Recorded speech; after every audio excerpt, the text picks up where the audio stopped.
Assalamualaikum warahmatullahi wabarakatuh. Nah, anak-anak, kita ketemu lagi dengan saya, Reza Novitasari. Nah, gimana nih kabarnya kalian semua? Pada baik kan? Alhamdulillah, semoga kita semua selalu berada dalam keadaan sehat walafiat dan dalam keadaan yang luar biasa.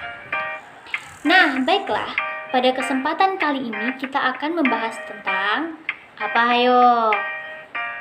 Benar, tentang gerak lurus. Anak-anak, ada yang tahu nggak apa itu gerak lurus? Belum pada tahu ya? Oke, ayo kita bahas. Gerak lurus adalah gerak suatu benda yang lintasannya berupa garis lurus, bukan berbelok-belok ataupun melingkar. Jadi cuman lurus aja ya lintasannya. Nah, gerak lurus ini dibagi menjadi dua macam. Yang pertama, ada gerak lurus beraturan, dan yang kedua, ada gerak lurus berubah beraturan. Oke, yang pertama kita akan membahas tentang gerak lurus beraturan atau disingkat dengan GLB. Nah, gerak lurus beraturan adalah gerak lurus yang kecepatannya selalu tetap, tidak naik dan tidak turun dalam lintasan lurus, yakni kecepatannya selalu 0. Nah, karena tidak mengalami perubahan, kecepatan grafik terhadap waktu dapat digambarkan seperti gambar yang dapat kalian lihat di sebelah ibu ya. Oke, selanjutnya kita masuk kepada rumus kecepatan gerak lurus beraturan. Rumusnya adalah V sama dengan S per T. Nah, V adalah kecepatan dalam satuan meter per sekon, sedangkan S adalah perpindahan yang dilakukan oleh benda dan dapat dirumuskan dengan meter.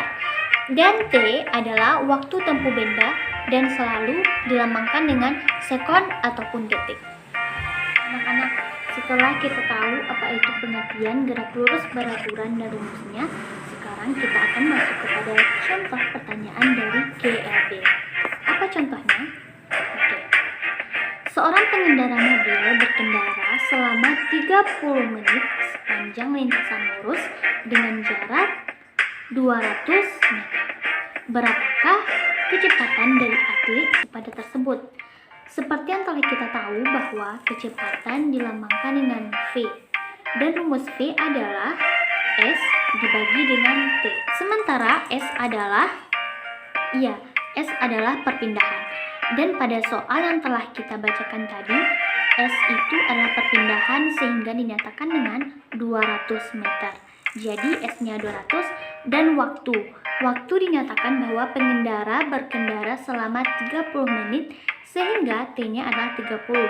Jadi V S dibagi T sama dengan 200 dibagi 30 sehingga isinya adalah 6.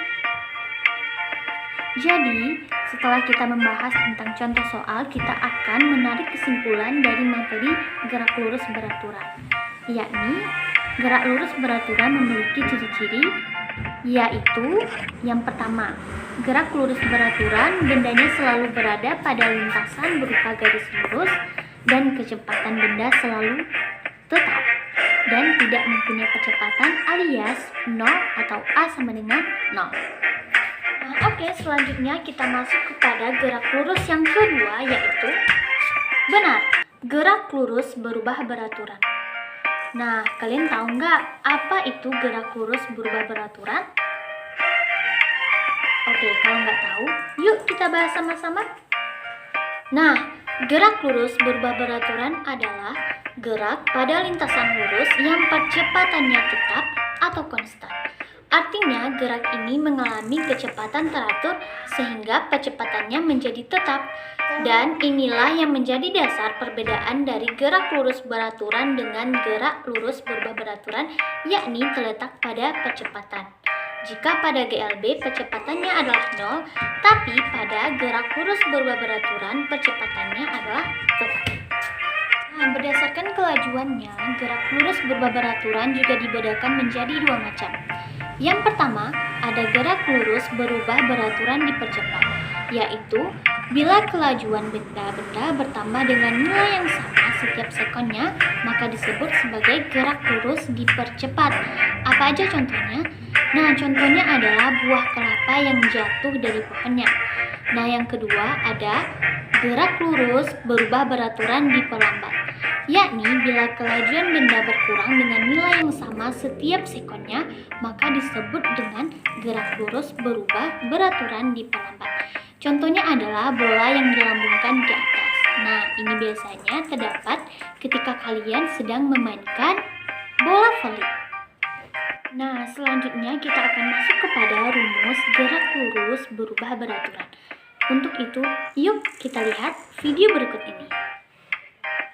Baiklah, kita lanjut kepada rumus percepatan sebuah benda dapat dihitung dengan rumus A sama dengan VT dikurang V0 per T, di mana A percepatan benda dalam satuan meter per sekon kuadrat, VT kecepatan akhir suatu benda meter per sekon, dan V0 kecepatan awal sebuah benda meter per sekon, dan T selang waktu yang di satuannya adalah sekon.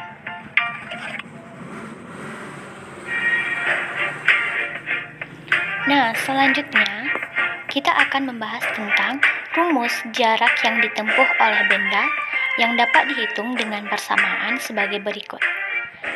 S sama dengan V0 dikali T ditambah 1/2 A dikali T kuadrat, di mana S adalah jarak yang ditempuh benda dalam meter, V0 kecepatan awal benda meter per sekon,